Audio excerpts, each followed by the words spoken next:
গজল শুনেছেন? তবে বাবুর রিকোয়েস্টে আমি একটা গজল আপনাদের শোনাবো, মানে ওয়াজ করা সমান হয়ে যাবে, বুঝলেন? একটু সময় চেয়ে নিচ্ছি আমি।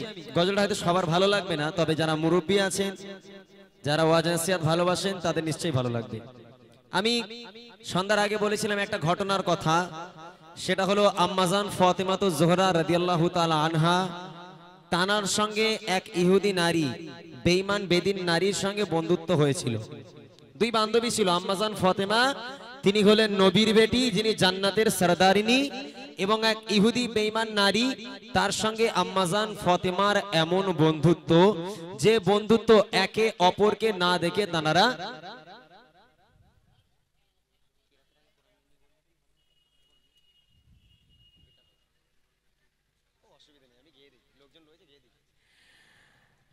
তো কেমন বন্ধুত্ব ছিল যে একে অপরকে না দেখে কেউ থাকতে পারতো না, এমন বন্ধুত্ব। একটা বেদিনের সঙ্গে যে এরকম বন্ধুত্ব হয়, একেবারে হাদিস কোরআন থেকে, একদম হাদিস থেকে তুলে লেখা, আপনারা শুনবেন মন দিয়ে যে কেমন বন্ধুত্ব ছিল।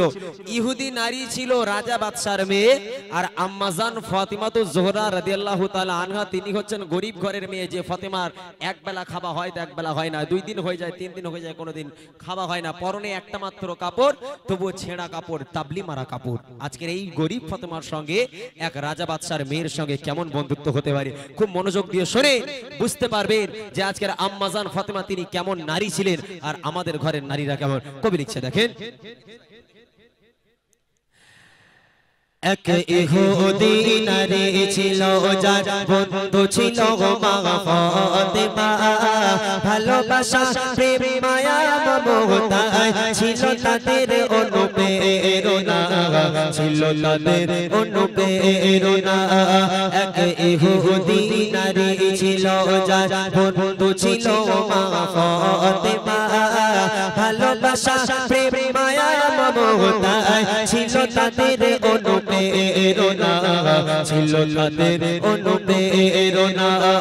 একে অপরের চিন্তা ভাবনায়, একে অপরের চিন্তা ভাবনায়, কাঁথা মায়ারে বন্দনা, ভালোবাসা প্রেম মায়া মমতা ছিল তাদের অনুপ্রেরণা, ছিল তাদের অনুপ্রেরণা। এক তারিখে ইহুদি মেয়ে,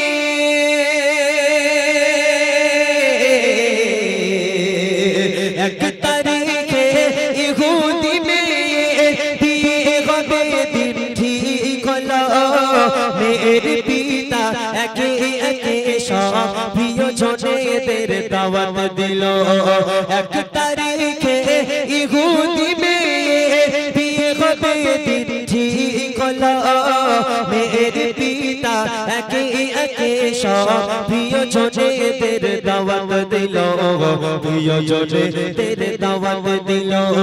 মেয়ে বলে দাওয়াত দিয়ে এসো, মেয়ে বলে দাওয়াত দিয়ে এসো, আমার বান্ধবী ফাতেমা না এলে সে আমার বাড়ি, এই বিয়ে আমি করব না, এই বিয়ে আমি করব না। এক ইহুদি নারী ছিল, যার বন্ধু ছিল মা ফাতেমা, ভালোবাসা প্রেম মায়া মমতা ছিল তাদের অনুপ্রেরণা, ছিল তাদের অনুপ্রেরণা। ওই রাজা বিয়ে ঠিক করে দিল মেয়ের। মেয়ে বলছে, আব্বা তুমি তো আমার বিয়ে ঠিক করেছো, শত শত আত্মীয় স্বজনকে দাওয়াত করেছো, তুমি কি আমার বান্ধবী ফাতেমাকে দাওয়াত দিয়েছো? তখন আব্বা বলে, তোর মাথা খারাপ না পেট খারাপ? ওরে তোর বান্ধবী ফাতেমা শুধু গরিব ঘরের মেয়ে, ফকিরিনী ভিখারিনী ফাতেমা। ওই ফাতেমা যদি আমার রাজপ্রাসাদে আসে, তাহলে কি আমার রাজপ্রাসাদের মান থাকবে? তুই বলিস কি করে ফাতেমাকে দাওয়াত দেওয়ার জন্য? হ্যাঁ, মেয়ে তো নাছোড়বান্দা আব্বা, তুমি শত শত মানুষকে দাওয়াত করেছো, আপত্তি নেই, ফাতেমা হচ্ছে আমার জিগরি দোস্ত, আমার বান্ধবী, তুমি যদি আমার বান্ধবী ফাতেমাকে দাওয়াত না করো, এই বিয়ে কিন্তু আমি করব না। এখন মেয়ের জেদ বেশি না বাপের জেদ বেশি? মেয়েদের ইজ্জত বেশি হয় না, হ্যাঁ বাপ পারে। এখন বাপ তো রাগান্বিত, খবরদার মা ওই কথার খবরদার বলবি নি, তোর ফাতেমা ভিখারিনী ফকিরিনী ফাতেমা, ওই ফাতেমাকে দাওয়াত আমি করতে পারবো না। আব্বাজান রাগান্বিত হয়ে কি বলছে দেখেন, আসবে বড় বড় রাজা বাদশাহ, আসবে বড় বড় রাজা বাদশাহ, তোমার বিয়েতে আমার বাড়ি, গরিব ফাতেমা ছেঁড়া তার জামা, আছে কি তার কোনো নূতন শাড়ি? আসবে বড় বড় রাজা বাদশাহ, তোমার বিয়েতে আমার বাড়ি, গরিব ফাতেমা ছেঁড়া তার জামা, আছে কি তার কোনো নূতন শাড়ি? আছে কি তার কোনো নূতন শাড়ি? বাড়ির সম্মান হবে যে বদনাম, বাড়ির সম্মান হবে যে বদনাম, আসলে গরিব ওই ফাতেমা, শোনো ও বেটি তোমার প্রস্তাব মেনে নিতে আমি পারবো না, মেনে নিতে আমি পারবো না। এইবারে দেখেন মেহনা সোরবান্দা, আব্বা তুমি তোমার কথায় থাকো, আমি আমার কথায় থাকি, তুমি ফাতেমাকে দাওয়াত না দিলে বিয়ে আমি করবো না, তুমি কার বিয়ে দেবে দাও। এখন মেয়ে না সোরবান্দা ফাতেমাকে দাওয়াত দিতে হবে, ফাতেমা যদি আমার বাড়িতে না আসে এ বিয়ে আমি করবো না। তখন আব্বাজান রাগান্বিত হয়ে বলল ঠিক আছে তোর কথা আমি মেনে নেব, তবে তোর ফকিরিনী ভিখারিনী ফাতেমাকে বল ওই ফাতেমা যেন রাজা বাদশার মেয়েরা যেরকম ড্রেস করে যেরকম সেজে গুজে আসবে ওই রকম দামি দামি পোশাক পরে যদি তোর ফাতেমা আসতে পারে আমার বাড়িতে তাহলে আমি বাপ রাজি আছি। বল তোর ফাতেমাকে দেখ আসতে পারে কি।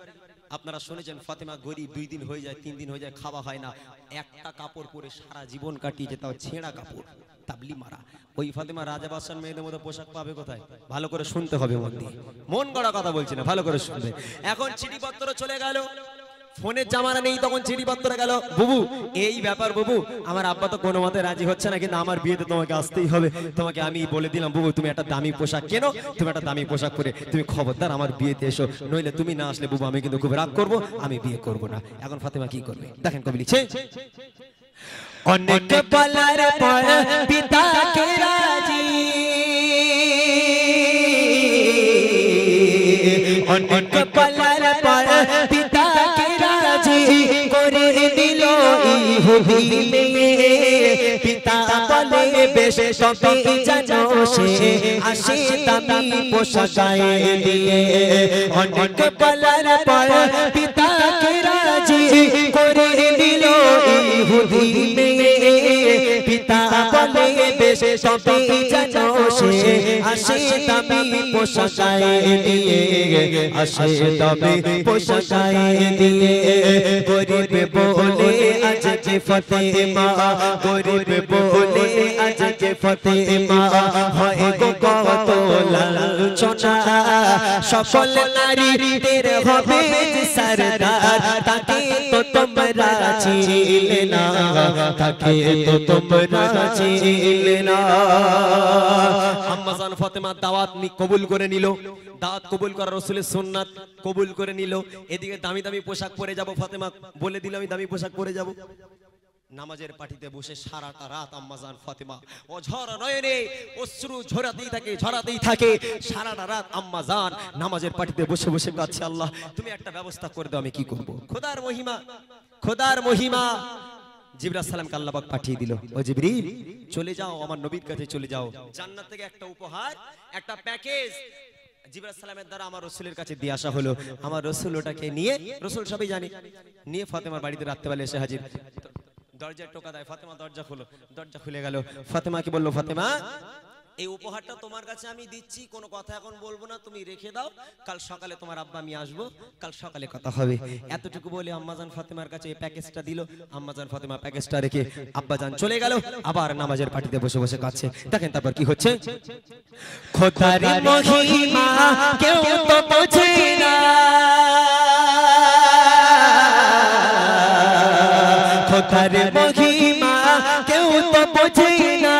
জিবরিল এলো মোর নবীর কাছে, জান্নাতে কিছু সামানাত দিয়ে গেল মোর নবীর হাতে, দিয়ে গেল মোর নবীর হাতে ফাতেমার বাড়ি গিয়ে মোর নবী ফাতেমার বাড়ি গিয়ে মোর নবী বলছে শোনো ফাতেমা খোদার উপহার তোমার তরে কবুল করো এই নজরানা কবুল করো এই নজরানা। সকাল হয়ে গেল, আল্লাহ রাসূল এলো, ফাতেমা দরজা খোলো, দেখছে ফাতেমা দরজা খুলে চোখ দিয়ে অঝর নয়নে অশ্রু গড়ায়। আব্বা বলে ফাতেমা কাঁদছো কেন? বলে এই ব্যাপার আব্বা কি করব? বলে ঠিক আছে তুমি একটা কাজ করো, কাল রাতে যে উপহারটা তোমার কাছে দিয়েছিলাম রাখতে তুমি কি সেটা খুলে দেখেছো? তখন ফাতেমা বলছে আব্বা আপনি তো আমাকে শুধু রাখতে বলেছেন, খুলতে তো বলেননি, ওইভাবে রেখে দিয়েছি। ও ভাই আমার ঘরের মেয়েরা হলে বাপ যদি বলে খুকি এটা তোর ঘরে রাখ দিন কাল সকালবেলা লোবো, ওরে আল্লাহ বাপ চলে যাতে যা দেরি দরজা ছেটকে দিয়ে খুলে ছিঁড়ে ওরে দেখ ওর মধ্যে কি আছে, দেখবে না? কিন্তু আম্মাজান ফাতেমা আব্বাজান বলেছে রেখে দাও, উনি ওইভাবে রেখে দিল, খুলে দেখলো না, নিয়ে আসা হলো। যখন খোলা হলো, ভালো করে শোনেন, প্যাকেজটা যখন খোলা হলো আম্মাজান ফাতেমা দেখছে আল্লাহ পাক আল্লাহ তাআলা জান্নাত থেকে পৃথিবীর বুকে সবচেয়ে দামি একটা পোশাক আর দামি একটা খুশবু আজকের আম্মাজান ফাতেমার জন্য উপহার দিয়েছে। একবার জোরে বলুন না, জোরে হবে না সুবহানাল্লাহ। আম্মাজান সারা রাত কাঁদলো, এইবার মুচকে হাসছে। আম্মাজান খুশিতে বাগে বাগ, আমি আমার বান্ধবীর বিয়েতে যাব। আমার বান্ধবীর আব্বা বলেছে ফাতেমা যেন দামি পোশাক পরে আসে, আল্লাহ আমার জন্য দামি পোশাক পরিয়ে দিল। পোশাকটা বললো, খুশবু লাগালো, লাগিয়ে আব্বাজানকে বলছে আব্বা আপনি আমাকে হুকুম দেন আমি আমার বান্ধবীর বিয়েতে যাই। আব্বাজান বলে দিচ্ছে ফাতেমা যাচ্ছ যাও, তবে মনে রেখো কোনো পরপুরুষ যেন তোমার চেহারা দেখতে না পায়। আর যে সমস্ত মহিলারা যে সমস্ত নারীরা পরপুরুষের সঙ্গে ওঠা বসা আজকের ওই সমস্ত নারীরাও যেন তোমার ধারে কাছে আসতে না পারে। যাও চলে যাও। বিদায় নিয়ে ফাতেমা চলে গেল, গুটি গুটি পায়ে বিয়ে বাড়ির দিকে রাজপ্রাসাদের দিকে যাচ্ছে। আম্মাজান ফাতেমা যখন রাজপ্রাসাদে পা দিল দেখছে সারি সারি লাইন দিয়ে বসে আছে সব রাজা আর বাদশাদের মেয়েরা, সব দামি দামি মানুষ বসে আছে। ওই সময় ফাতেমা বিয়ে বাড়িতে গিয়ে পা রাখলো। তারপর দেখেন কি ঘটনা ঘটছে। যখন ফাতেমা আসিল সে বাড়ি,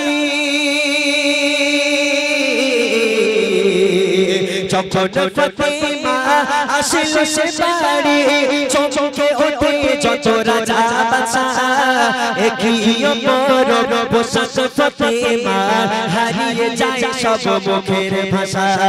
যখন ফাতেমা আসিল সে বাড়ি, চমকে ওঠে যত রাজা বাদশা, একই অপরূপ পোশাক ফাতেমা, হারিয়ে যায় সব মুখের ভাষা, হারিয়ে যায় সব মুখের ভাষা।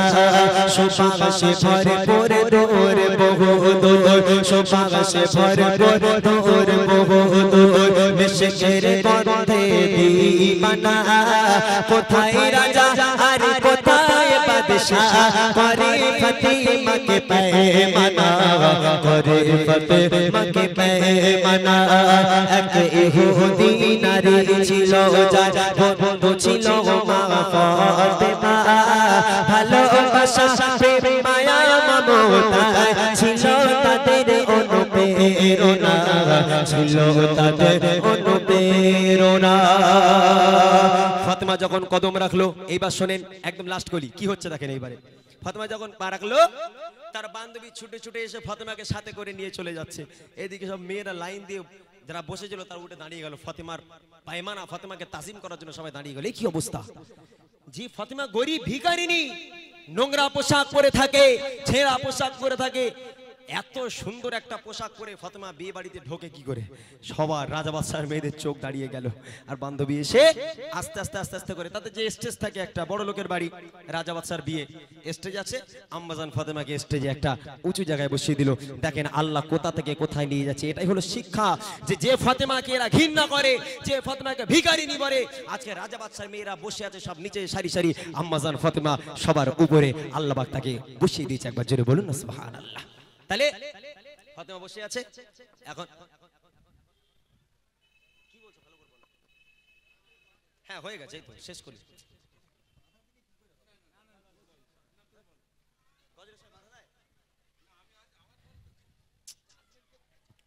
ফাতেমাকে উপরে তুলে দিল। এখন ফাতেমার সঙ্গে একজন ইহুদি নারী একটা বাচ্চার মেয়ে গায়ে টাচ দিয়ে বসেছিল। কিছুক্ষণ পরে ইহুদি নারীটা দেখছে তার সারা শরীর থেকে একটা মেশকে আম্বরের খুশবু বার হচ্ছে, এত সুন্দর খুশবু, পুরো বিয়ে বাড়িটা একেবারে মুগ্ধ হয়ে যাচ্ছে। তো এখন ওই ইহুদি নারী জিজ্ঞেস করে, অবু একটা কথা বলবো? বলে বলো। বলে ফাতেমা, তুমি যে দোকান থেকে পোশাকটা কিনেছো আর যে দোকান থেকে সেন্টটাকে নিয়েছো, বাবু একটা বার বলবে, যদি কিছু মনে না করো, দোকানটা কোথায়? ভালো করে শোনে, একটা বার বলবে যে তুমি যে দোকান থেকে পোশাকটা কিনেছো আর যে দোকান থেকে খুশবুটা নিয়ে এসেছো, এই দোকানটা কোথায়? একটা বার বলো বাবু। সত্যি কথা, আমি রাজার মেয়ে হয়েও আজও পর্যন্ত এত দামি পোশাক আমি পরতে পারিনি, তুমি একটা বার বলো। তখন ফাতেমা মুচকি হাসি দিয়ে বলে, এই তো একটা সুযোগ পেয়েছি, সব কটাকে কলমা পরিয়ে দেবো। হ্যাঁ, সুযোগ পেয়েছি, সব কটাকে কলমা পরিয়ে দেবো। এরা যখন আমার সুযোগ দিতে, ছাড়বো কেন? ওই সময় ফাতেমা কি সুন্দর করে, বুদ্ধিমতী ফাতেমা, দোকানের নাম, দোকানের ঠিকানা, আজকে দোকানে যাবার পথ, দোকানের মালিককে, কে সেলসম্যান, কত সুন্দর করে আম্মাজান ফাতেমা বুঝে দিচ্ছে। দেখেন, দোকানের মালিক আল্লাহ তাআলা,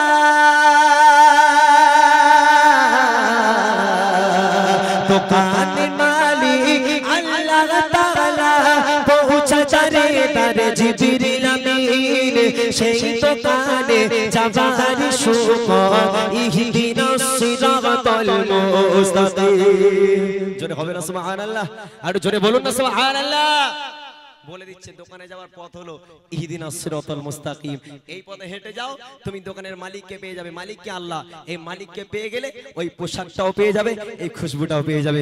তার মানে তুমি জান্নাতে গেলে এরকম পোশাক হয়ে যাবে। এটাই বলে দিল আজকের কবি। শেষ কথা কি লিখছে দেখেন, দোকানের মালিক আল্লাহ তাআলা, পৌঁছা চারে তারে জিবরিল আমিন, সেই দোকানে যাবার শুকর, ইহদিনাস সিরাতাল মুস্তাকিম, ইহদিনাস সিরাতাল মুস্তাকিম। শোনো ও ইমরান এমন তার শান, শোনো ও ইমরান এমন তার শান, ও সুঝরে যায় চোখের কণা, একে একে সব ফাতেমার হাতে পড়ে নিল যে কলেমা, পড়ে নিল যে কলেমা।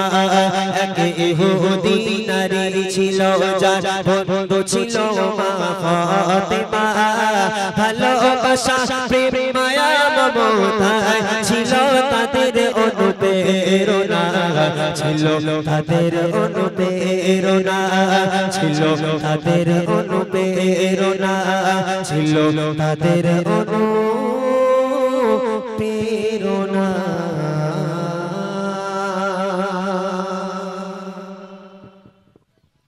মাশাআল্লাহ, একবার তাকবীর দেন, নারে তাকবীর, নারে তাকবীর।